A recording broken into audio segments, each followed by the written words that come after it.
আসসালামু আলাইকুম সম্মানিত দর্শক, আপনারা যে যেখান থেকে আমার এই ভিডিওটি দেখতে পাচ্ছেন, আমি সবাইকে জানাই জাকির কৃষি খামারের পক্ষ থেকে আন্তরিক শুভেচ্ছা এবং অভিনন্দন।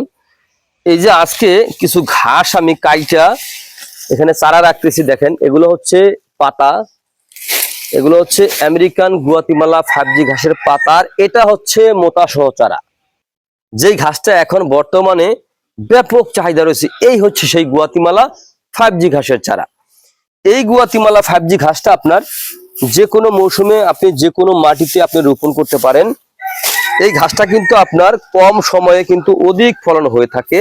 এই ঘাসে কিন্তু প্রচুর পরিমাণে ক্যালসিয়াম রয়েছে, এটা হচ্ছে ক্যালসিয়াম যুক্ত উচ্চ ফলনশীল জাতের আমেরিকান গুয়াতিমালা 5G ঘাস। দেখেন এই আমেরিকান গুয়াতিমালা 5G ঘাস আপনি একবার রোপণ করলে কমপক্ষে 5 থেকে 7 বছর পর্যন্ত আপনি এই ঘাসটা খাওয়াতে পারবেন।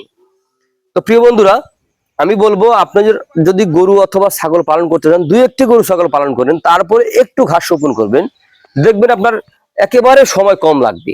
এই কম সময়ের মধ্যে কিন্তু আপনার গরুর পিছনে তেমন একটা সময় দেওয়া লাগবে না। শুধু ঘাস কাটতে যে সময়টুকু, এতটুকু সময় দেখা যায় আপনার 20 মিনিট ঘাস কাটছেন, একটা গরুর সারা দিনের ঘাস আপনার হয়ে গেছে। তো দেখা যায় আপনার এই ঘাস যদি ছাড়া আপনি গরু ছাগল পালন করতে চান, তাহলে আপনি কি খাওয়াবেন? দানাদার দিয়ে ভাই দানাদারে অনেক খরচ। এখন বর্তমানে যে বাজার দাম তো অবশ্যই আপনারা জানেন যে বাজারের অবস্থা কিরকম। তো এই বিধায় আমি বলতেছি, আপনারা গরু ছাগল পালন করলে আগে ঘাস চাষ করবেন, যেই ঘাসই চাষ করেন না কেন একটু ভালো জাতের দেখে শুনে চাষ করবেন।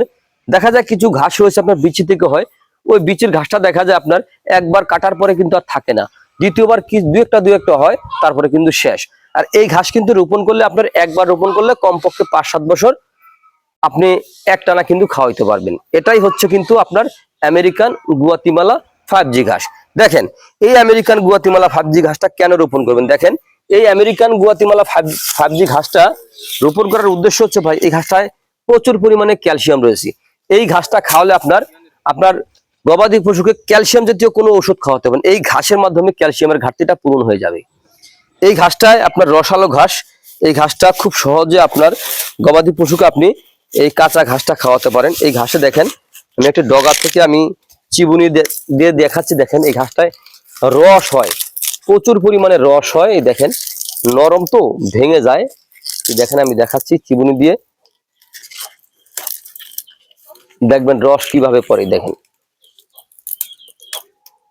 এই দেখেন রস, দেখতে পাচ্ছেন রস কিভাবে পড়তেছে, দেখেন রস, এত পরিমাণে রস এই ঘাসে। দেখেন এই দেখেন রস, আমার হাতের চিবুনি যদি এত পরিমাণে রস বের হয়, তাহলে গরু যখন খায় গরুর 2 পাশ দিয়ে মুখের কিন্তু লালা বের হয়ে যাবেন, এত পরিমাণে রস এই ঘাসে।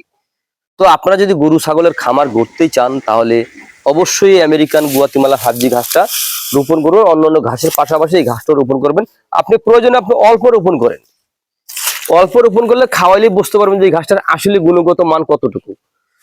তো প্রিয় বন্ধুরা, আপনারা যে যেখান থেকে আমার এই ভিডিওটি দেখতে পাচ্ছেন, তো আপনারা যদি আমার চ্যানেলে নতুন হয়ে থাকেন, তাহলে অবশ্যই আমার চ্যানেলটিকে সাবস্ক্রাইব করে পাশে থাকবেন। আর যদি ঘাসের যে কোনো ধরনের ঘাসের কাটিং এর প্রয়োজন হয়, তাহলে আমার স্ক্রিনে দেওয়া নাম্বারে যোগাযোগ করবেন। যেমন আপনার এই আমেরিকান গুয়াতিমালা 5G ঘাস, তারপরে রয়েছে আপনার জারা 1 হাইব্রিড ঘাস, তারপরে আরেকটা ঘাস রয়েছে ইন্দোনেশিয়ান স্মার্ট নেপিয়ার ঘাস, আরেকটা রয়েছে আপনার তাইওয়ান হাইব্রিড ঘাস সহ যে কোনো ধরনের ঘাসের কাটিং এর জন্য আমার স্ক্রিনে দেওয়া নাম্বারে যোগাযোগ করবেন। তো প্রিয় বন্ধুরা, আজ এখানে এ পর্যন্তই। সকলে ভালো থাকবেন। আল্লাহ হাফেজ।